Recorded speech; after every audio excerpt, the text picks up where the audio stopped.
جو پوائنٹ تھا کہ ہمارے زندگیوں میں برکت کیوں نہیں آتی ہے یا برکت کیسے آئے گی، پہلے نقطے کو میں نے آپ کے سامنے یہ رکھا تھا مختصراً یاد دہانی کے طور پر کہ ہم اپنے ایمان کو مضبوط کریں گے، ایمان کو درست کریں گے، اور ایمان ہمارا جب مضبوط ہوگا تو ہمارے زندگی میں تقوی کا ہونا ضروری ہے۔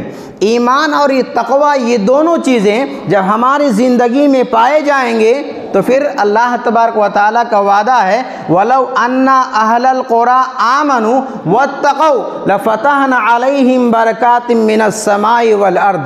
اللہ تعالیٰ نے ایمان والوں سے اور تقوی اختیار کرنے والوں سے یہ وعدہ کیا ہے کہ ہم آسمان اور زمین کے برکتوں کے دروازے کھول دیں گے۔ یہ پہلا نقطہ ہے، ایمان ہم مضبوط کریں، ایمان کو درست کریں، ایمان کے اندر کوئی گڑبڑی اور ملاوٹ نہ ہو۔ اللہ کا وعدہ ہے، اللہ نے یہ نہیں کہا ہے کہ ہم روزی روٹی تمہیں دیں گے، بلکہ اللہ نے کہا ہے کہ آسمان اور زمین کے برکتوں کے دروازے کھول دیں گے۔ دوسرا پوائنٹ، آج ہمیں برکتیں کیوں نہیں آ رہی ہے، برکتیں کیوں نہیں ملتی ہے، یا برکتوں کو ہم حاصل کیوں نہیں کر پاتے ہیں، اس کی ایک بڑی وجہ یہ بھی ہے کہ آج ہم اور آپ ناشکرے بن گئے ہیں۔ آج ہم اور آپ رب کے ناشکرے ہو چکے ہیں۔ اگر کسی حاجی صاحب سے پوچھا جائے بھائی آپ کا کاروبار کیسے چل رہا ہے، اب وہ حاجی صاحب چاہے لاکھوں روپے کما رہے ہو، ارے بھائی کام دھندا صحیح سے نہیں چل رہا ہے۔ اسلامی تعلیمات میں سے ایک تعلیم یہ بھی ہے کہ آپ ہر حال میں اللہ کا شکر ادا کریں، ہر حال میں الحمدللہ علی کل حال کہیں، جس حال پر رکھے اللہ کی تعریف ہے۔ لیکن آج ہمارا تکیہ کلام بن گیا ہے، کوئی کسی سے پوچھے کیا حال ہے، بس زندگی گاڑی کی کسی طرح چل رہی ہے، یہ ہمارا تکیہ کلام بن گیا ہے۔ الحمدللہ کہنا یہ شکر ہے، اور الحمدللہ کہنا زبان سے صرف یہی شکر نہیں ہے، بلکہ اللہ تبارک و تعالیٰ نے آپ کو کسی بھی نعمت سے نوازا ہے، اس نعمت کا صحیح استعمال کریں تو یہ اللہ کا شکر ہے۔ اللہ نے آپ کو عالم بنایا ہے، آپ علم کا صحیح استعمال کریں تو یہ آپ شکر ادا کر رہے ہیں۔ اللہ نے آپ کو انجینئر بنایا ہے، آپ اس کام میں صحیح سے استعمال کریں، وہ ہنر آپ صحیح سے دکھائیں، یہ شکر ہے۔ اللہ نے آپ کو ڈاکٹر بنایا ہے، اللہ نے آپ کو مال سے نوازا ہے، تو آپ ڈاکٹری کا صحیح استعمال کریں، اپنی دولت اور مال کا صحیح استعمال کریں، یہ اللہ کا شکر ہے۔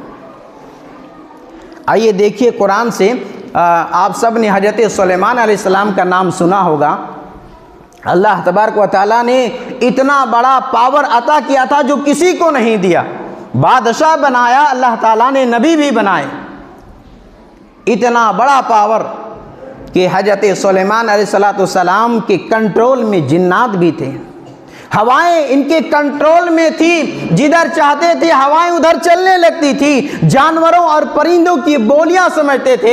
ایک مرتبہ حضرت سلیمان علیہ السلام اپنے پورے لشکروں کو لے کر کے کہیں جا رہے تھے۔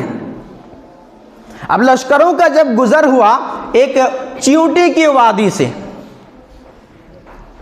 اللہ تبارک و تعالیٰ نے سورہ نمل کے اندر اس کا نقشہ کھینچا ہے، پڑھیے ایک چیوٹی کا واقعہ، اور ایک چیوٹی کے اندر دیکھیے کہ عقیدہ کتنا صحیح ہے۔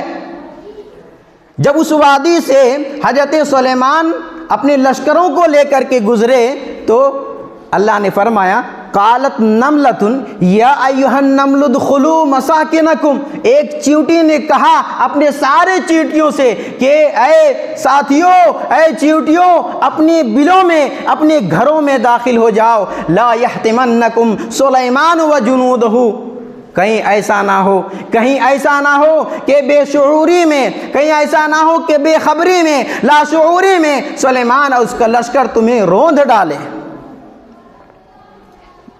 اگر رک کر کے صرف یہی اسی آیت کا اگر ترجمہ اور اس کی تفسیر اگر بیان کی جائے پورا خطبہ ختم ہو جائے گا۔ مختصراً یہ دیکھیں کہ اللہ تبارک و تعالی نے حضرت سلیمان علیہ السلام کو اتنا فضیلت اور اتنا عظمت اور اتنا بڑا مقام دیا جو کسی اور کو نہیں دیا ہے، اور آپ کو اتنا علم نہیں ہے کہ جس راستے سے آپ لشکر لے کر جا رہے ہیں وہاں چیونٹیوں کا گزر بسر ہو رہا ہے، آپ کا لشکر ہو سکتا ہے کہ انہیں اپنے پاؤں تلے روند ڈالے۔ معلوم یہ ہوا کہ اتنے معجزات اور اتنا بڑا مقام اور اتنا فضل دینے کے بعد آپ کو بھی غیب کا علم نہیں ہے، اسی لیے یہ چیونٹی یہ خبر دے رہا ہے، یہ متنبہ کر رہا ہے کہ وَهُمْ لَا يَشْعُرُونَ، کہیں ایسا نہ ہو کہ لاشعوری میں، بے خبری میں تمہیں روند ڈالے۔ چیونٹی کو بھی یہ عقیدہ صحیحہ معلوم ہے، اس عقیدہ صحیحہ سے بہراور ایک چیونٹی بھی ہے کہ نبیوں کو بھی غیب کا علم نہیں ہوتا ہے۔ عالم الغیب اگر کوئی ہے تو وہ اللہ کی ذات ہے۔ میرے بھائیوں، اس واقعے پر جو سبق دینا چاہتا ہوں وہ یہ ہے کہ غور کرنے کی بات ہے۔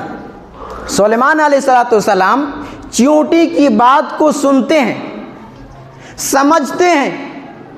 ہونا کیا چاہیے تھا کہ حضرت سلیمان کا سینہ فخر سے اونچا ہو جانا چاہیے تھا کہ میں چیونٹی کی بات سن رہا ہوں، سمجھ رہا ہوں، لیکن یہاں مقام وہ نہیں تھا، یہاں مقام تھا رب کا شکریہ کا، یہاں مقام تھا اللہ کے شکریہ ادا کرنے کا۔ اسی لیے اگلی آیت دیکھیے، اللہ فرماتا ہے کہ فَتَبَسَّمَ ضَاحِكًا مِّن قَوْلِهَا، جب چیونٹی نے یہ بات کہی اپنے ساتھیوں سے کہ بلوں میں گھس جاؤ، گھروں میں چلے جاؤ، تو فَتَبَسَّمَ ضَاحِكًا، حضرت سلیمان مسکرا کر کے ہنس دیے اور رب العالمین سے دعا کرنے لگے، رب اوزینی ان اشکر نعمتک التی انعمت علی وعلی والدی، اے میرے پروردگار تو مجھے توفیق دے میں تیری نعمتوں کا شکر ادا کروں، میں تیری نعمتوں کا شکر ادا کروں، جو تو نے مجھ پر اور میرے والدین پر انعام کیا ہے میں شکر بجا لاؤں۔ حضرت سلیمان علیہ السلام رب العالمین سے دعا کرتے ہیں، اے اللہ تو مجھے توفیق دے کہ جو تو نے مجھے اور میرے ماں باپ پر انعام کیا ہے میں تیرا شکر بجا لاؤں۔ وَأَنْ أَعْمَلَ صَالِحًا تَرْضَاهُ، اے اللہ تو مجھے اس بات کی توفیق دے کہ میں ایسے نیک اعمال کروں جس سے تو خوش ہو جائے، تو راضی ہو جائے۔ اللہ اکبر۔ میرے بھائیوں، اللہ تبارک و تعالیٰ نے ہمیں اور آپ کو جو بھی صلاحیتیں اور نعمتیں دی ہیں ہم اس پر تکبر نہ کریں، ہم گھمنڈ نہ کریں، بلکہ اللہ کا شکر ادا کریں اور ان نعمتوں کا، ان تجربات کا، ان ہنر کا ہم صحیح استعمال کریں۔ رب یہی چاہتا ہے۔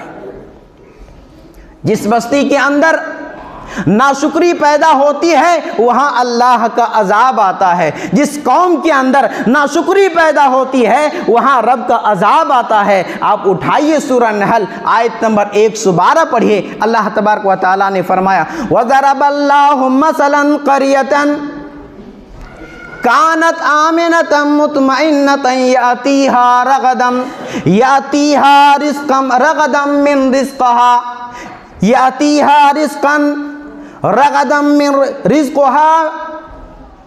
اللہ تبارک و تعالیٰ نے سورہ نحل آیت نمبر 112 کے اندر فرمایا کہ ایک بستی کی اللہ تعالیٰ نے مثال بیان کیا ہے، ایک بستی کی، وہ بستی جو پورے امن و اطمینان سے تھی اور چاروں طرف سے با فراغت کشادہ کے ساتھ رزق ان کے پاس آسانی کے ساتھ پہنچ جاتی تھی، چاروں طرف سے رزق اس کے پاس آ جاتی تھی اور وہ بستی امن و اطمینان کے ساتھ تھی۔ اتنے میں فَكَفَرَتْ بِأَنْعُمِ اللَّهِ، اس بستی والوں نے اللہ کے انعام کی ناقدری کی، اللہ کے انعام کا کفر کیا۔ فَأَذَاقَهَا اللَّهُ لِبَاسَ الْجُوعِ وَالْخَوْفِ، اللہ تعالیٰ نے فرمایا اس بستی کو بھوک اور خوف میں مبتلا کر دیا، بھوک اور خوف کا مزہ چکھایا، بِمَا كَانُوا يَصْنَعُونَ، کیوں؟ ان کے کرتوتوں کی وجہ سے۔ اللہ نے جو انعام دیا تھا اس انعام کا انہوں نے ناقدری کی، شکر ادا نہیں کیا، فکفرت بانعم اللہ، اللہ کی نعمتوں کا انکار کیا، کفر کیا، اللہ رب العالمین نے بھوک اور ڈر میں انہیں مبتلا کر دیا۔ میرے بھائیوں، اس لیے ہمیں اور آپ کو چاہیے جو بھی نعمتیں ہمیں ملی ہیں ہم اللہ کا شکر ادا کریں۔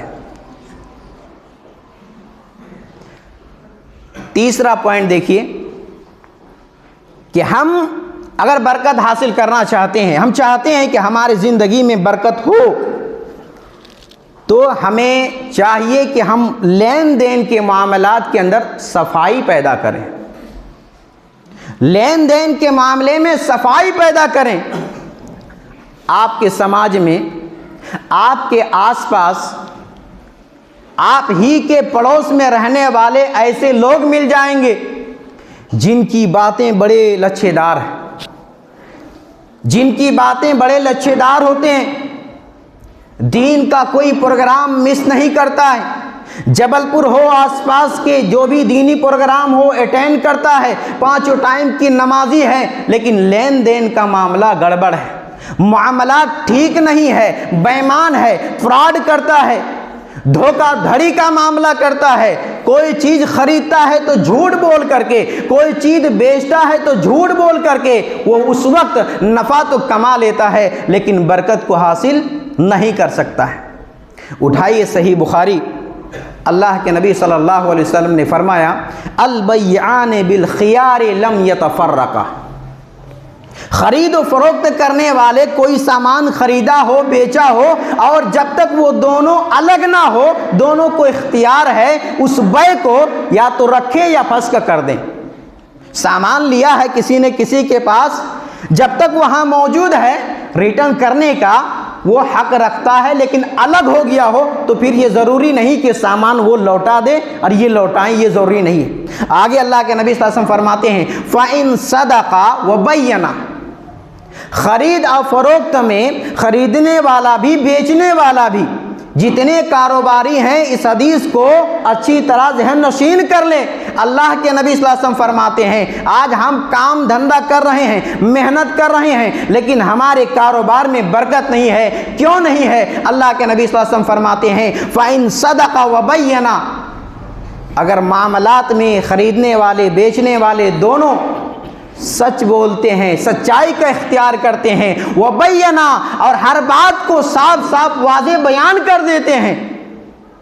ہر دکاندار غور کریں، کہاں کہاں ملاوٹ کر رہے ہیں، غور کریں، لاکھوں کے کاروبار کر رہے ہیں پھر بھی برکتیں نہیں آ رہی، کیوں نہیں آ رہی ہے؟ یہ حدیث سامنے رکھیں۔ اللہ کے نبی صلی اللہ علیہ وسلم کیا فرماتے ہیں؟ آج ہم کوئی سامان کے اندر گڑبڑی ہے، وہاں ایک لیبل لگا کر کے، وہاں کچھ چپکا کر کے تاکہ یہ نیا ہو اور فلاں پروڈکشن کا ہو، فلاں کمپنی کا ہو، یہ چیٹنگ ہم کر رہے ہیں، یہ دھوکہ ہم گراہک کو نہیں اپنے آپ کو اور اپنے آخرت کو دے رہے ہیں۔ اللہ کے نبی صلی اللہ علیہ وسلم فرماتے ہیں اگر معاملے میں سچائی کو اختیار کرتے ہیں اور صاف صاف بات کو واضح کر دیتے ہیں، بورک لہما فی بیعہما، ان کی خرید و فروخت میں برکت ڈال دی جاتی ہے۔ اللہ اکبر۔ دکانداروں، کاروبار کرنے والوں، بزنس مین، یہ اس حدیث پر غور کریں کہ برکت کیوں نہیں ہے، اس لیے نہیں ہے۔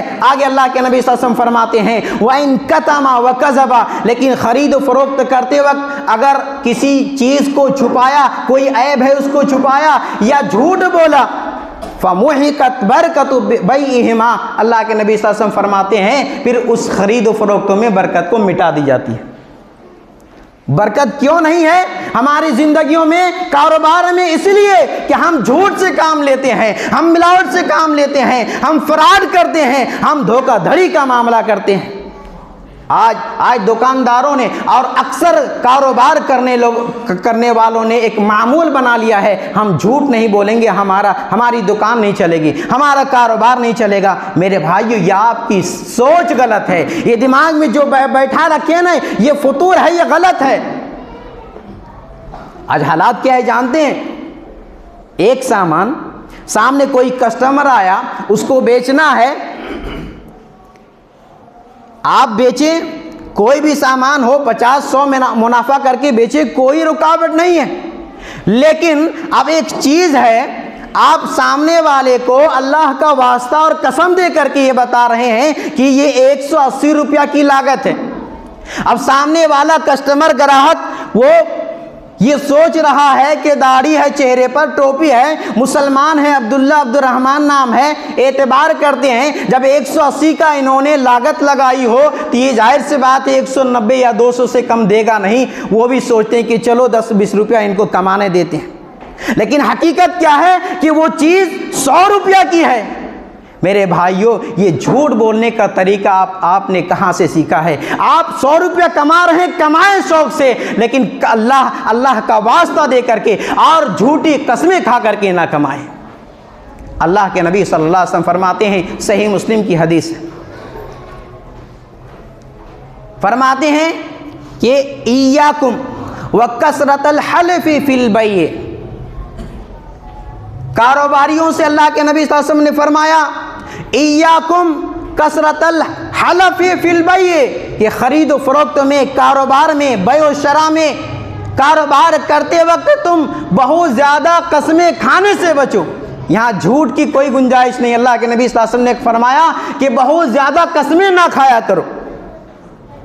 کیوں؟ فَإِنَّهُ يُنَفِّقُ ثُمَّ يَمْحَقُ، اس لیے کہ قسمیں کھانے سے سامان تو بک جاتا ہے، آپ کا دکان تو چل جاتا ہے، آپ کے مارکیٹ تو چل جاتا ہے، لیکن ثم یمحق، برکت مٹا دی جاتی ہے، برکت مٹا دی جاتی ہے۔ تو برکتیں کیوں نہیں ہے؟ اس لیے کہ ہمارا جو معاملات ہے، لین دین کا معاملات ہے، خریدنے اور فروخت کا جو معاملات ہے، یہ ٹھیک نہیں ہے، اس میں ہم جھوٹ کی ملاوٹ کرتے ہیں، اس میں ہم فراڈ اور دھوکہ دھڑی اور خیانت کرتے ہیں، اس لیے ہماری زندگیوں میں برکت نہیں ہے۔ چلیے آگے بڑھیے اور دیکھیے کہ آج ہماری زندگیوں میں برکت کیوں نہیں ہے۔ اگر برکت حاصل کرنا چاہتے ہیں تو حرام کمائی سے بچیں، 10 روپیہ حلال کا 100 روپیہ حرام سے بہتر ہے۔ آپ کے پاس تھوڑا حلال کا ہے، زیادہ حرام سے بہتر ہے۔ عرب میں سودی کاروبار وہ لوگ کرتے تھے، سودی کاروبار کرتے تھے، کسی کو 500 روپیہ دیا، 600 روپیہ بدلے میں لیتے تھے، کہتے تھے کہ ہمارا پیسہ ہم منافع کمائیں، جیسے بینک میں کما رہے ہیں۔ اسلام آیا، اسلام نے کہا کہ یہ سود حرام ہے اور کاروبار حلال ہے۔ مشرکین مکہ اور کافر کہنے لگے یہ سود یہ تو کاروبار کی طرح ہے، ہم کسی کو 1000 روپیہ دیتے ہیں اور اس سے 1100 روپیہ لیتے ہیں، 100 روپیہ منافع کما رہے ہیں۔ آپ ایک سامان 1000 میں خریدا ہے، آپ 1100 روپیہ بیچ رہے ہیں، آپ ہی تو منافع کما رہے ہیں، تو یہ دونوں تو 100 روپیہ منافع کما رہے ہیں، دونوں میں تو پیسے آ رہا ہے لاگت لگنے کے بعد، تو پھر یہ سود حرام کیوں ہے اور کاروبار حلال کیوں ہے؟ اللہ تبارک و تعالیٰ نے فرمایا یہ تمہارے دماغ میں جو تم سوچ رہے ہو کہ یہ حلال ہے اور یہ حرام ہے، تو تمہارے سوچنے کی وجہ سے کوئی چیز حلال نہیں ہوتا ہے اور کوئی چیز حرام نہیں ہوتا ہے، بلکہ وہ حلال ہے جس کو اللہ نے حلال قرار دیا ہے اور وہ حرام ہے جس کو اللہ نے حرام قرار دیا ہے۔ اللہ نے فرمایا احل اللہ البیع وحرم الربا، اللہ نے کاروبار کو، بزنس کو، تجارت کو حلال قرار دیا ہے اور سود و بیاج کو حرام قرار دیا ہے۔ ایک جواب تو اللہ نے یہ دیا ہے، اور اس کا ایک جواب اللہ تعالیٰ نے دوسرے مقام پر دیا ہے کہ وَيَمْحَقُ اللَّهُ الرِّبَا وَيُرْبِي الصَّدَقَاتِ، اللہ سود کو مٹاتا ہے اور صدقات کو بڑھاتا ہے۔ اللہ سود کو مٹاتا ہے اور صدقات کو بڑھاتا ہے۔ تو میرے بھائیوں، ہم اپنے کاروبار کو، ہم اپنے کام دھندے کو صاف کریں، حرام کمائی سے بچائیں، ہماری زندگیوں میں برکت آئے گی۔ آخری نقطہ، آخری پوائنٹ بیان کر کے میں اپنی بات کو ختم کرتا ہوں۔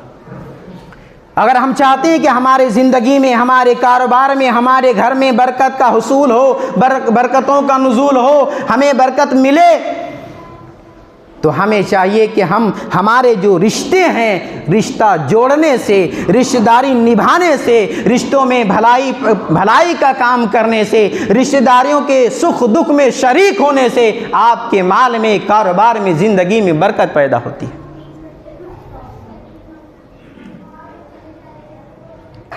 اللہ کے نبی صلی اللہ علیہ وسلم نے فرمایا، صحیح بخاری کی حدیث ہے، من احب ان یبسط لہ فی رزقہ، جو شخص یہ چاہتا ہو، یہ پسند کرتا ہو کہ اس کے روزی روٹی میں کشادگی ہو، برکت ہو، وَيُنْسَعَ لَهُ فِي عَصَرِهِ، اور اس کے عمر کو دراز کیا جائے، تو اس کو چاہیے فَلْيَصِلْ رَحِمَهُ، رشتہ داری کو نبھائے، رشتے کے حقوق ادا کرے۔ محترم بھائیو، رشتہ داری میں بھلائی کون کرے گا؟ رشتہ داری میں بھلائی کون کرے گا؟ ہمارے سماج میں حالات تو یہ ہے کہ ایک سگا بھائی سگے بھائی کے خلاف مقدمہ چلا رہا ہے۔ کس چیز کا مقدمہ؟ معمولی 1 گز 2 گز 1 فٹ 2 فٹ زمین کے لیے لڑائی کو، اس کیس کو لے کر کے کافروں کے پاس جا رہا ہے، مقدمہ چلایا جا رہا ہے معمولی زمین کے لیے۔ ہمارا ضمیر اتنا مر چکا ہے، ہم اتنے گر چکے ہیں، ہم اتنے باغیرت ہو چکے ہیں، بے غیرت ہو چکے ہیں کہ ہم سگے بھائی کے خلاف معمولی زمین کے لیے مقدمہ چلا رہے ہیں۔ اور نفرت اس قدر زیادہ ہے، اس قدر نفرت اس قدر زیادہ ہے، یہ وائرس نفرتوں کا اس قدر پھیلا ہوا ہے کہ جب ایک باپ مرنے جا رہا ہے اس وقت اپنے اولاد کو یہ وصیت کر کے جاتا ہے، سنو تمہارے فلاں چاچا کے ساتھ کسی بھی سکھ دکھ میں شریک ہونے کی ضرورت نہیں ہے، اس کے ساتھ تمہارے رشتہ داری رکھنے کی کوئی ضرورت نہیں ہے۔ اور باپ انتقال کر جاتا ہے، اولاد بچے اپنے باپ کی وصیت کو نبھا رہے ہیں، چچا کے گھر میں شادی ہو رہی ہے، پورے رشتہ دار محلے والے آ رہے ہیں، لیکن سگا بھائی کی اولاد، ان کا پریوار اس شادی میں، اس پروگرام میں شریک نہیں ہو رہے ہیں۔ کیوں؟ کیونکہ باپ نے وصیت کی تھی، باپ کی وصیت کو نبھا رہے ہیں۔ میرے بھائیوں، ہم اپنے دل میں کون سا نفرت کو پالے ہوئے ہیں؟ ہم اپنے دل میں اس طرح کی نفرتیں کہاں سے پیدا کرتے ہیں؟ یاد رکھیے، کل قیامت کا دن ہوگا، رب العالمین کے پاس ہمیں حاضر ہونا پڑے گا۔ ہم اللہ کے ہاں کیا جواب دیں گے؟ ہم اللہ کے ہاں کیا منہ دکھائیں گے؟ یہی کہ ہم نے معمولی زمین کے لیے، ہم نے معمولی پراپرٹی کے لیے اپنے سگے بھائی کے ساتھ رشتہ تعلق ختم کر دیا تھا۔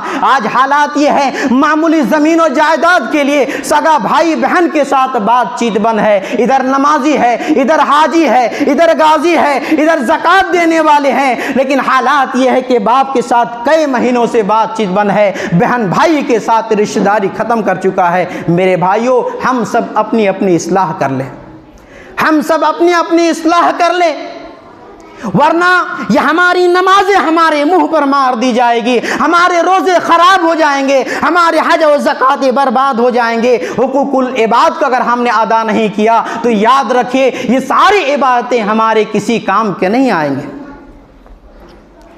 ایک بڑی ہی اچھی مثال دے کر کے میں اپنی بات کو ختم کرتا ہوں۔ آج معمولی زمین کے لیے ہم لوگ لڑ رہے ہیں، اور اس قدر لڑائی کہ مقدمہ بازیاں ہو رہی ہے، اور سالوں سال سے منہ بند کیے ہوئے ہیں۔ آپ سب کو معلوم ہوگا حضرت ابوبکر صدیق رضی اللہ عنہ کے ایک قریبی رشتہ دار حضرت مصطح ابن اساسہ، قرآن میں سورہ نور کے اندر واقعہ موجود ہے۔ جب حضرت اماں عائشہ رضی اللہ عنہا کے خلاف بہتان بازی کی گئی تو سب سے زیادہ دکھ اماں عائشہ رضی اللہ عنہا کو ہوا، پھر اللہ کے نبی صلی اللہ علیہ وسلم کو ہوا، اور اس کے بعد سب سے زیادہ تکلیف اور دکھ کسی کو پہنچا تو حضرت ابوبکر صدیق رضی اللہ عنہ کو پہنچا۔ کیوں؟ کیونکہ بے قصور بیٹی کے عزت و ناموس اور عفت پر داغدار ہو رہا تھا، ان کی زندگی، ان کی اس عصمت اور عزت کو تار تار کیا جا رہا تھا، بغیر جرم کے ایک جرم کا لبادہ اڑایا جا رہا تھا۔ حضرت ابوبکر صدیق رضی اللہ عنہ کی بیٹی اماں عائشہ کے خلاف جب یہ مہم چلائے جا رہے تھے، اس وقت مصطح ابن اساسہ بھی اس گروہ میں شامل ہو گیا۔ اور آپ کو معلوم ہونا چاہیے مصطح ابن اساسہ یہ ان مہاجرین میں سے ہیں جو غریب ہیں، فقیر تھے۔ حضرت ابوبکر صدیق رضی اللہ عنہ ان کے کفیل تھے، ان کی پوری خرچ کو اٹھاتے تھے، برداشت کرتے تھے۔ ابوبکر صدیق رضی اللہ عنہ نے جب اماں عائشہ رضی اللہ عنہا پر 10 آیات برات کے تعلق سے نازل ہوئی، سورہ نور کے اندر ہے، تو اسی سورہ نور کے اندر اللہ تبارک و تعالیٰ نے سورہ 22 آیت نمبر 22 بھی نازل فرمائی ہے۔ ابوبکر صدیق رضی اللہ عنہ نے قسم کھا لیا تھا کہ اب میں مصطح کی کوئی مدد نہیں کروں گا۔ ظاہر سی بات ہے یہ فطرت انسانی کے مطابق تھی اور یہ جائز بھی تھا، یہ حق بھی تھا، کیونکہ آپ کو دکھ پہنچا تھا، آپ کو تکلیف پہنچی تھی، آپ کے بیٹی کے خلاف سازشیں رچنے والوں میں مستہ بھی شامل ہو گیا، اس لیے آپ کو تکلیف ہوئی، آپ نے اللہ کی قسم کھا کر کہا میں ان سے کوئی رشتہ داری نہیں رکھوں گا، کچھ بھی مدد نہیں کروں گا۔ اللہ تبارک و تعالی نے بڑی ہی پیارے انداز میں حضرت ابوبکر صدیق رضی اللہ عنہ کو متنبہ کیا کہ یہ آپ کے شایان شان نہیں ہے، آپ کو صدیق کا لقب دیا گیا ہے، اگرچہ یہ انسانی مزاج کے مطابق تھی یہ فیصلہ، یہ وعدہ کرنا، لیکن اللہ تبارک و تعالیٰ کو پسند نہیں آیا۔ اللہ تبارک و تعالیٰ نے سورہ نور کے اندر آیت نمبر 22 میں فرمایا کہ جو بزرگی والے ہیں، کشادگی والے ہیں، جو فضیلت والے ہیں، جن کو اللہ نے مقام مرتبے سے نوازا ہے، ان کو غریبوں، مسکینوں اور مہاجروں کو اللہ کی راہ میں خرچ کرنے میں قسم نہیں کھا لینی چاہیے۔ وَلْيَعْفُوا وَلْيَصْفَحُوا، بلکہ انہیں معاف کر دینا چاہیے، انہیں درگزر سے کام لینا چاہیے۔ الا تحبون ان یغفر اللہ لکم، کیا تم نہیں چاہتے ہو کہ اللہ تمہارے گناہوں کو معاف فرما دے؟ کیا تم نہیں چاہتے ہو کہ اللہ تمہارے لغزشوں کو معاف فرما دے؟ میرے بھائیوں، ہم اور آپ آج ہمارے سماج میں سماج والوں کا حال یہ ہے کہ اگر بڑے بھائی نے چھوٹے بھائی کے ساتھ بدتمیزی کر دی ہے یا چھوٹے نے بڑے کے ساتھ بدتمیزی کر دی ہے تو بڑا اور چھوٹا یہ ارادہ کر لیتا ہے فلاں نے ہمارے ساتھ بدتمیزی کی ہے، جاؤ میں معاف نہیں کروں گا۔ لیکن وہی بندہ جب رمضان کا مہینہ آتا ہے، رمضان میں شب قدر کی تاک راتوں میں وہ اللہ تبارک و تعالیٰ کے حضور بیٹھ کر کے کھڑا ہو کر کے گڑ گڑا کر رب العالمین سے دعا کرتا ہے، اللہم انک عفو تحب العفو فاعف عنی، اے اللہ تو معاف کرنے والا ہے، اللہ تو معافی کو پسند کرتا ہے، لہٰذا مجھے معاف کر دے۔ میرے بھائیوں، آپ بڑے گناہ کر کے اللہ سے معافی مانگے، اللہ سے معافی کی امید رکھیں اور آپ چاہیں کہ اللہ تعالیٰ معاف کر دے، لیکن آپ کا بھائی، آپ کا سگا، آپ کے رشتہ دار، آپ کے والدین، آپ کے بیوی، آپ کے بچے، آپ کی بہن، اگر ان سے کوئی غلطی ہو جائے آپ معاف کرنے کو تیار نہیں ہو، حضرت ابوبکر صدیق رضی اللہ عنہ سے سیکھیے کہ قسم کھانے کے بعد بھی اللہ تبارک و تعالیٰ کا حکم آیا اور اس کے بعد قسم کا کفارہ ادا کیا، اور حضرت مصطح ابن اساسہ کو جو خدمت کر رہے تھے، جو رشتہ داری نبھا رہے تھے، جو خرچ کر رہے تھے، پھر سے دوبارہ خرچ کرنا شروع کر دیا۔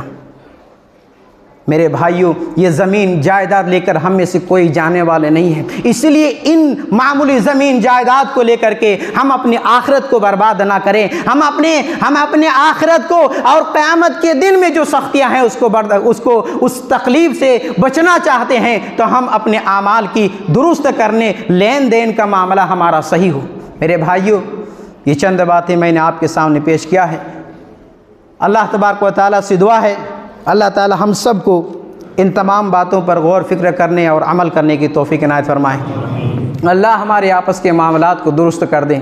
اللہ ہمارے کاروبار کے معاملے میں جو پریشانیاں، اللہ ان پریشانیوں کو دور فرما، ہم سب کو حلال روزی کمانے، حلال روزی کھانے کی توفیق عنایت فرما، آمین یا رب العالمین۔